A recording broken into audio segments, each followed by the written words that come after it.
جس طرح ڈھال آپ کر دیتے ہیں جنگ میں برستے ہوئے تیروں کے سامنے، تو وہ تیر ڈھال سے ٹکرا کے گر جاتے ہیں اور آپ کو نقصان نہیں پہنچتا، تو روزہ بھی آتش دوزخ سے ڈھال ہے، جہنم کی آگ سے بچانے والا ہے۔ روزے دار کو اللہ کی خاص رحمت نصیب ہوتی۔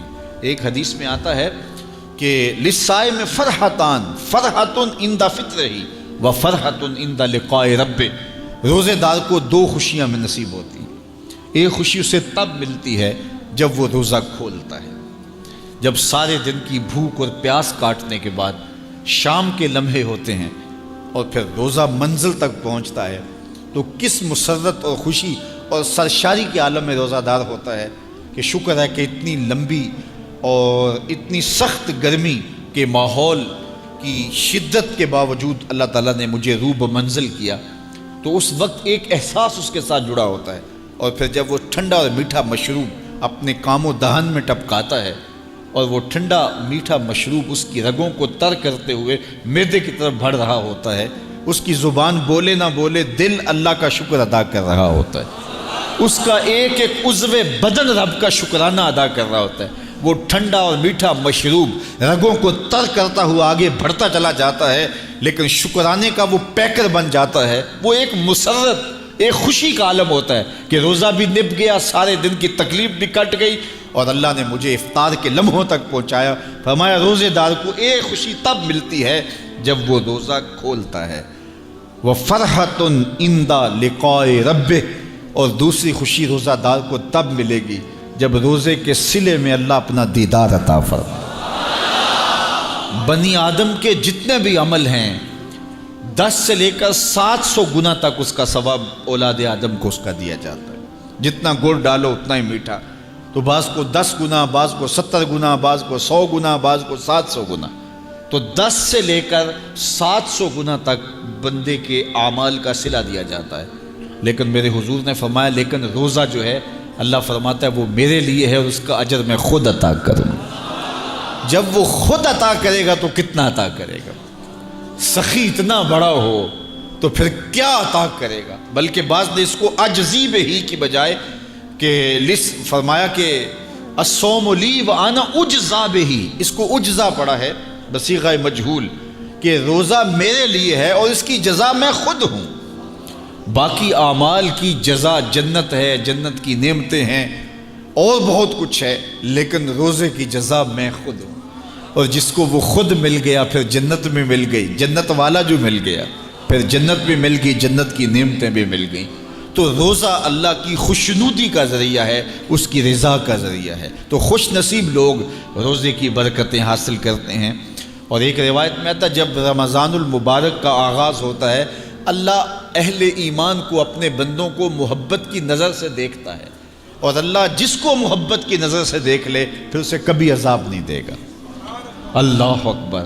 تو یہ روزہ دار کے لیے اللہ کی کرم نوازیاں ہیں، اللہ کی رحمتوں کے اجالے ہیں جو اس کے اوپر برستے ہیں۔ تو میں اور آپ اس ماہ انور کو، اس ماہ نور کو اس طرح سے گزاریں کہ ہمارے اندر کے پاپ دھل جائیں، ہماری غلاظتیں گناہوں کی مٹ جائیں، ہمارا سینہ صاف ہو جائے، ہم اہل ایمان کے لیے کشادہ دل ہو جائیں، ہمیں جو ہے وہ جھوٹ سے، تکبر سے، بخل سے، ریا سے اور دیگر امور بد سے اجتناب کرنے کی عادت پڑ جائے۔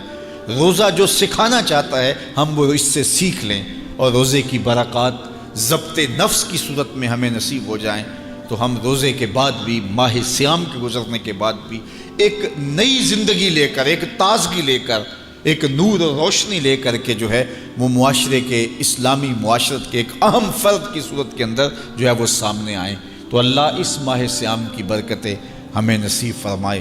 ہر سال مہینہ آتا ہے، گزر جاتا ہے، ہم پورا مہینہ بھوک کاٹتے ہیں اور پھر وہاں کے وہاں ہی کھڑے رہتے ہیں، تو پھر ہمیں سوچنا چاہیے، لیکن اگر تبدیلی آتی ہے تو پھر شکریہ ادا کرنا چاہیے۔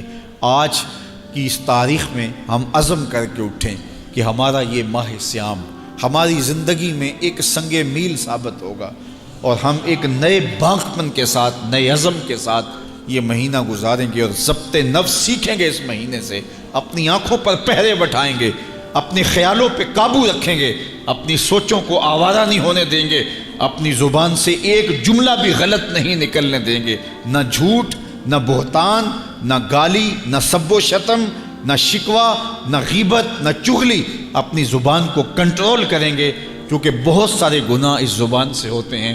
لقمہ حرام سے اپنے آپ کو محفوظ کریں گے، اپنی آنکھوں پہ شرم و حیا کے پہرے بٹھائیں گے، اور یوں ایک پورا مہینہ جب ہمارا گزرے گا تو ضبط نفس کی جو عادت ہمیں پڑ جائے گی اس کو ہم بعد میں کام میں لائیں گے، اور پھر چند ماہ ایسے گزر گئے تو پھر ہمیں سرور بھی نصیب ہوگا، زندگی گزارنے کا لطف بھی آئے گا۔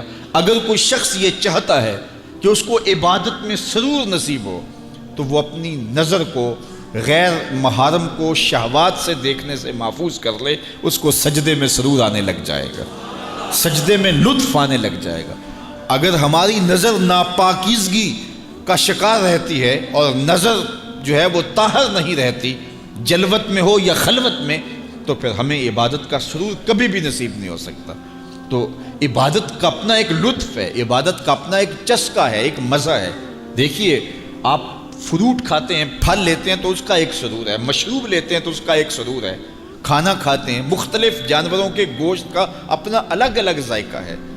تو جس طرح مختلف کھانوں کے ذائقے الگ ہیں، مختلف آوازوں کا تاثر اور ذائقہ اور لطف الگ ہے، اسی طرح عبادات کا بھی لطف ہے۔ سجدے کا الگ مزہ ہے، قیام کا الگ مزہ ہے، رکوع کا الگ لطف ہے، پھر اس کی کیفیات الگ ہیں۔ سجدہ گھر میں کریں تو لطف اور ملتا ہے، مسجد میں کریں تو لطف اور ملتا ہے، کسی صالح امام کے پیچھے نماز پڑھیں تو لطف کچھ اور ملتا ہے، اور اگر پیشانی کو حرم کی زمین مل جائے تو پھر لطف کچھ اور ملتا ہے۔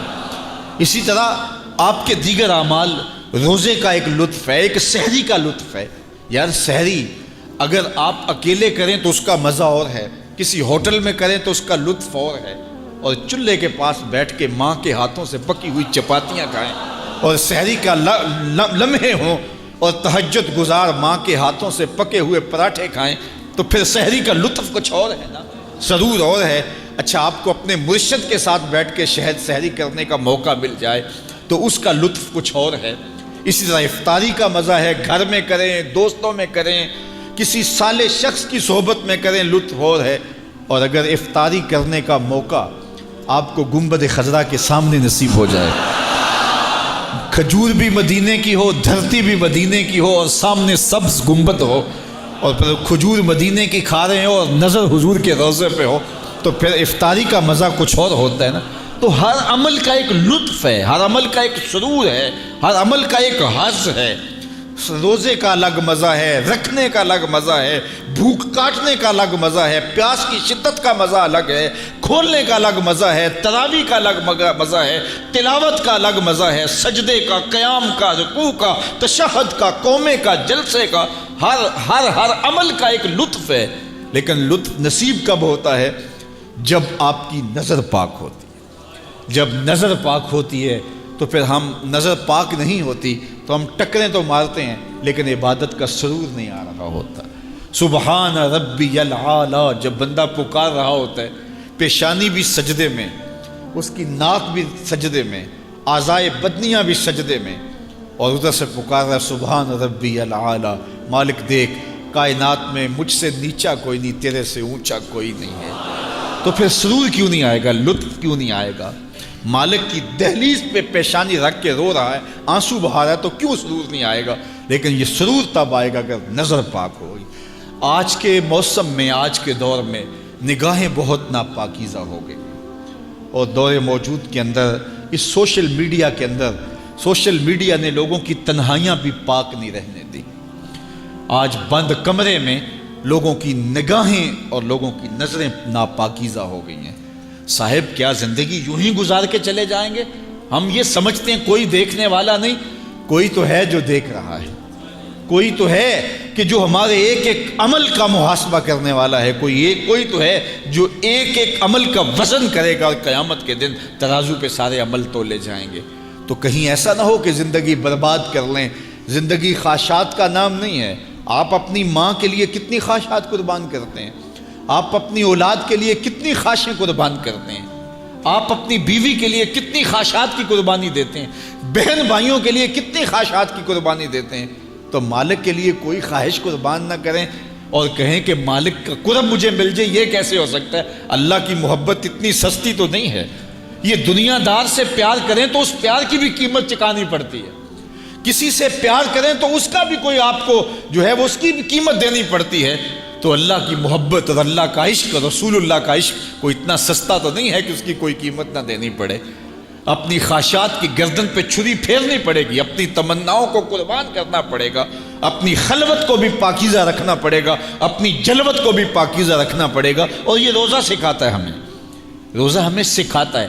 ہمارے صوفیاء ایک مراقبہ کرتے ہیں اور اس میں وہ یہ مراقب ہو کے بیٹھ جاتے ہیں اور یہ سوچتے ہیں کہ میرا اللہ مجھے دیکھ رہا ہے، اور جب یہ احساس ان کے ساتھ جڑ جاتا ہے ہر وقت کہ میرا اللہ مجھے دیکھ رہا ہے، میں اس کی نگاہوں میں ہوں، تو پھر گناہ کرنے سے گریزاں ہو جاتے ہیں، چونکہ یہ احساس گناہ کرنے سے بندے کو بچاتا ہے۔ اور میرے حضور نے بھی ارشاد فرمایا، جب جبریل امین نے پوچھا کہ حضور احسان کیا ہے، تو حضور نے فرمایا کہ احسان یہ ہے کہ تو اللہ کی عبادت اس طرح کرے کہ تو اسے دیکھ رہا ہے، اور اگر یہ کیفیت نہیں ہے تو کم از کم یہ کیفیت ہو کہ وہ تجھے دیکھ رہا ہے۔ اور یہ اگر پوری زندگی میں پھیل جائے تو گناہ کرنا مشکل ہی نہیں، محال ہو جاتا ہے کہ میرا اللہ مجھے دیکھ رہا ہے۔ یہ نور، یہ چیز انسان کی زندگی میں گناہوں سے بچانے کا مؤثر ذریعہ ہے۔ آپ نہیں دیکھتے کہ 7ویں کوٹھڑی میں جب سارے دروازے بند کر کے بت کے اوپر بھی موٹا کھیس ڈال کے زلیخا بولتی ہے تلک یوسف اب تو آ جاؤ نا، اب تو کوئی نہیں دیکھ رہا، اب دروازے بھی بند ہیں۔ اس نے اپنے بت کے اوپر بھی کھیس ڈال لیا اور حضرت یوسف کو پکار رہی ہے، جوانے راہ نہ ہو، شباب کی جولانیاں ہوں اور حسن قدموں میں بچھنے کے لیے خود بےتاب ہو، ہاتھ جوڑ کے حسن خیرات مانگے جوان اور شباب سے، تو پھر اپنے جذبات کو کون قابو میں رکھے گا؟ لیکن جناب یوسف کیا بولتے ہیں؟ قال معاذ اللہ، کہ میں اللہ کی پناہ میں آتا ہوں۔ تو دروازے بند کر کے لوگوں کی نگاہ سے چھپ گئی اور اس پتھر کے مجسمے کی بے نور آنکھوں سے بھی حیا کرتی ہے اور کھیس ڈال لیا۔ تو اس جھوٹے خدا سے ڈرتی ہے تو میں اس سچے خدا سے نہ ڈروں جو 7ویں کوٹھڑی میں بھی دیکھ رہا ہے۔ پھر گناہ کیا، گناہ کا تصور بھی محال ہو جاتا ہے۔ ایسا یقین برستا ہے کہ یوسف علیہ السلام جب اپنی آبرو بچانے کے لیے دوڑتے ہیں تو کفل ٹوٹتے چلے جاتے ہیں، زنجیریں پگھلتی چلی جاتی ہیں، اور اللہ اپنے پیغمبر کی حفاظت کرتا ہے۔ یہ یقین کہ میرا اللہ مجھے دیکھ رہا ہے، یہ زندگی میں حسن بھر دیتا ہے۔